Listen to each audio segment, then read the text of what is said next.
ನಿವೇದಿತಾ ಗೌಡ ಹಾಗೂ ಸೃಜನ್ ಲೋಕೇಶ್ ಅವರ ಸಂಬಂಧದ ವಿಚಾರ ಸದ್ದು ಅಂದ್ರೆ ಭಾರಿ ಸದ್ದು ಮಾಡ್ತಾ ಇತ್ತು ವೀಕ್ಷಕರೇ. ಸೊ ಈ ವಿಚಾರಕ್ಕೆ ಸಂಬಂಧಪಟ್ಟಂತೆ ಇವತ್ತು ಏನ್ ಮಾಹಿತಿ ಬಂದಿದೆ ಅನ್ನೋದನ್ನ ನಾವು ನಿಮಗೆ ತಿಳಿಸಿಕೊಡ್ತೀವಿ. ಬನ್ನಿ, ಇದಕ್ಕೂ ಮೊದಲು ನೀವು ನಮ್ಮ ಚಾನಲ್ಗೆ ಸಬ್ಸ್ಕ್ರೈಬ್ ಆಗಿಲ್ಲ ಅಂದ್ರೆ ಕೂಡಲೇ ಸಬ್ಸ್ಕ್ರೈಬ್ ಆಗಿ, ಹಾಗೆ ಪಕ್ಕದ ಬೆಲ್ ಐಕಾನ್ ಕ್ಲಿಕ್ ಮಾಡ್ಕೊಳ್ಳಿ ವೀಕ್ಷಕರೇ.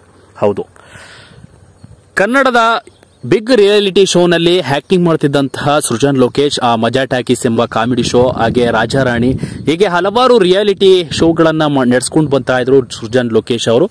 ಸೊ ಇದೇ ವೇಳೆ ಅಲ್ಲಿ ಕಂಟೆಸ್ಟೆಡ್ ಆಗಿ ಆಕ್ಟಿಂಗ್ ಮಾಡ್ತಿದ್ದಂತಹ ನಿವೇದಿತಾ ಗೌಡ ಅವರು ಹಾಗೆ ಸೃಜನ್ ಲೋಕೇಶ್ ನಡುವೆ ಸಂಬಂಧ ಇದೆ ಅನ್ನುವ ಕುತೂಹಲ ಹೆಚ್ಚಾಗಿತ್ತು.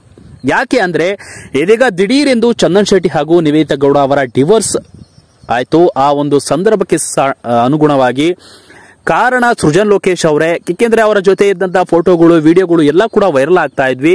ಆ ಒಂದು ವಿಡಿಯೋ ಫೋಟೋಗಳನ್ನ ಅನುಸರಿಸಿಕೊಂಡು ಎಲ್ಲಿನ ಕೆಲವೊಂದು ಕಿಡಿಗೇಡಿಗಳು ಸೃಜನ್ ಲೋಕೇಶ್ ಹಾಗೆ ನಿವೇದಿತಾ ಗೌಡ ಅವರ ನಡುವೆ ಸಂಬಂಧ ಇದೆ, ಈ ಒಂದು ಸಂಬಂಧಕ್ಕೆ ಚಂದನ್ ಶೆಟ್ಟಿ ನಿವೇದಿತಾ ಗೌಡ ಸಂಬಂಧ ಮುರಿದು ಬಿದ್ದಿದೆ ಅನ್ನುವ ಕಾರಣಕ್ಕೆ ಇದು ಹೇಳಿದ್ರು. ಸೊ ಇವತ್ತು ಖಾಸಗಿ ಒಂದು ಸಂದರ್ಶನದಲ್ಲಿ ಅವರ ತಾಯಿ ಏನು ಗಿರಿಜಾ ಲೋಕೇಶ್ ಅವರು ಏನು ಹೇಳಿದ್ರು ಅಂದ್ರೆ, ನಿಜಕ್ಕೂ ಅವರು ಪಕ್ಕದಲ್ಲಿ ಇದ್ದಂತಹ, ಅವರ ವಿಚಾರ ಕೇಳ್ತಿದ್ದಂತಹ, ಮನೆಯಲ್ಲಿ ಇದ್ದಂತಹ ಗಿರಿಜಾ ಲೋಕೇಶ್ ಅವರು ಈ ವಿಚಾರ ತಿಳಿದ ತಕ್ಷಣ ಶಾಕ್ ಆದ್ರಂತೆ.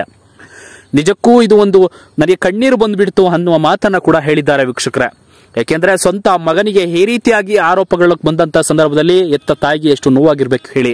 ಇದು ನಿಜಕ್ಕೂ ತಪ್ಪು ಕಲ್ಪನೆ. ಅವರು ಎಲ್ಲ ಕೂಡ ಫ್ರೆಂಡು, ತಂಗಿ, ಅಣ್ಣ, ತಮ್ಮ ಎಲ್ಲ ಸಂಬಂಧವನ್ನ ಇದೆ.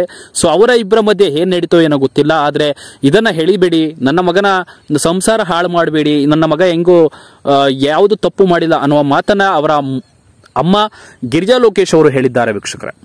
ಇದು ಒಂದು ಸಂದರ್ಶನದಲ್ಲಿ ಹೇಳಿರುವಂತಹ ಮಾತು.